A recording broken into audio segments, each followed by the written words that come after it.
کلوا واشربوا ہنیئا بما اسلفتم فی الایام الخالیہ، سورہ حاقہ کی آیت ہے۔ اللہ کہے گا کہ کھاؤ اور پیو خوشی کے ساتھ، عیش کے ساتھ،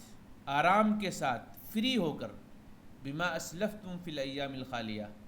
یہ اس چیز کے عوض ہے، اس چیز کے بدلے ہے جو تم دنیا میں کیا کرتے تھے۔ یعنی دنیا میں جو اوقات ہم نے تمہیں دیے تھے، جو ٹائم ہم نے تمہیں دیے تھے، ان اوقات کا، ان وقتوں کا، ٹائموں کا صحیح طور سے آپ نے استعمال کیا تھا، صحیح طریقے پر آپ نے اس کو لگایا تھا، احکام شریعت کے مطابق جو ہے اوقات کو گزارا تھا، تو اس کا صلہ تمہیں دیا جا رہا ہے جنت میں۔ جنت بھی مل رہی ہے اور جنت کے اندر جو نعمتیں ہیں اسے بھی تمہیں عطا کی جا رہی ہیں۔ اللہ کہے گا کھاؤ پیو عیش کے ساتھ، آرام کے ساتھ، فری ہو کر کے، بما اسلفتم فی الایام الخالیہ، یہ اس چیز کے بدلے میں ہے جو تم خالی دنوں میں کیا کرتے تھے۔ یعنی خالی دنوں میں، خالی وقتوں میں دنیا کے اندر اگر لوگوں نے اپنے وقت کا صحیح استعمال کیا ہوگا، قرآن و سنت کے مطابق اس کو گزارا ہوگا، لگایا ہوگا، تو یہ اس کا رزلٹ ہے، اس کا یہ انجام ہے، اس کا یہ بدلہ ہے۔ اللہ رب العالمین نے ایک اور جگہ پر بیان کیا، اولم نعمرکم ما یتذکر فیہ من تذکر وجاءکم النذیر فذوقوا فما للظالمین من نصیر۔ جو لوگ ان اوقات کا صحیح استعمال نہیں کرتے ہیں، دنیاوی اوقات کا جو انسانوں کو عطا کیا گیا ہے، فرصت کے لمحات، اگر لوگ اس کا صحیح استعمال نہیں کرتے ہیں اور غلط سلط کام کرتے ہیں، اوقات کو ایسے ہی گزار دیتے ہیں لایانی چیزوں میں، تو ان کا ٹھکانہ جہنم ہوگا، اور وہاں پر ایسے لوگوں کا کوئی مددگار نہیں ہوگا۔ اللہ نے اس حقیقت کو بیان کیا ہے اسی آیت میں جو میں نے تلاوت کی ہے، اولم نعمرکم ما یتذکر فیہ من تذکر، کیا میں نے تم کو اتنے وقت یا اتنی عمریں نہیں دی تھی کہ اس میں اگر تم سمجھنا چاہتے تو سمجھ سکتے تھے،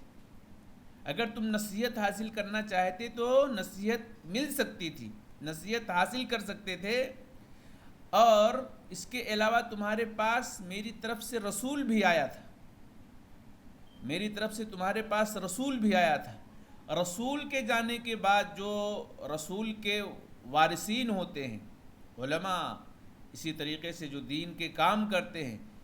وہ سارے لوگ میری باتیں آپ تک پہنچائے تھے، لیکن آپ نے اپنے اوقات کا صحیح استعمال نہیں کیا، آپ نے وقت کو گنوا دیا، لایانی چیزوں میں لگا دیا، غلط سلط کام کرتے رہے دنیا کے اندر۔ اس کے نتیجے میں اللہ کہے گا فذوقوا فما للظالمین، چکھو عذاب، چکھو جہنم کی تپش، سہتے رہو، جہنم کی آگ میں جھلستے رہو، فما للظالمین من نصیر، ظالموں کے لیے وہاں کوئی مددگار نہیں ہوگا۔ اسی طریقے سے دیکھیں اللہ نے وقتوں کا کس طرح سے اہمیت بیان کیا ہے۔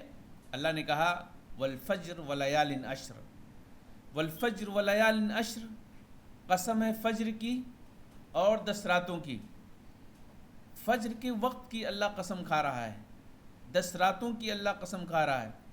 واللیل اذا یغشا، قسم ہے رات کی، واللیل اذا یغشا، جب چھا جائے، قسم ہے رات کی جب چھا جائے، واللیل اذا یغشا والنہار اذا تجلی، اور قسم ہے دن کی جب روشن ہو جائے۔ دن اور رات اسی سے مل کر کے تو وقت بنتے ہیں، اوقات بنتے ہیں، ٹائم ٹیبل اسی سے ہم بناتے ہیں، یہی ہمارا ٹائم ٹیبل ہے۔ اللہ نے ایک جگہ اور قسم کھائی والضحیٰ واللیل اذا سجا،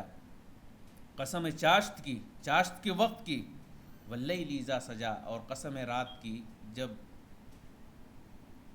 سجا، جب وہ چھپ جائے، یعنی دن کا اجالا جب چھپ جائے، رات جب آ جائے، رات جب تاریکی کو اپنے اوپر لے لے، رات جب تاریک ہو جائے، روشنی غائب ہو جائے، دن کا اجالا غائب ہو جائے، یہ اللہ قسمیں کھاتا ہے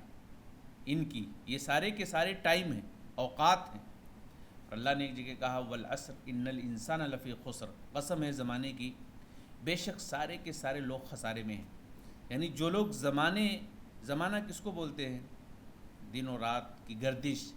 رات کا آنا، دن کا آنا، رات کا جانا، دن کا آنا، دن کا جانا، رات کا جانا، یہ سارے جو ایام ہیں، جو گردش لیل و نہار ہیں، اسی کو زمانہ کہتے ہیں، اور اسی کو ہم وقت بھی کہتے ہیں۔ اللہ نے اس کی قسم کھائی ہے اور کہا کہ قسم والعصر، قسم ہے زمانے کی، سارے لوگ خسارے میں۔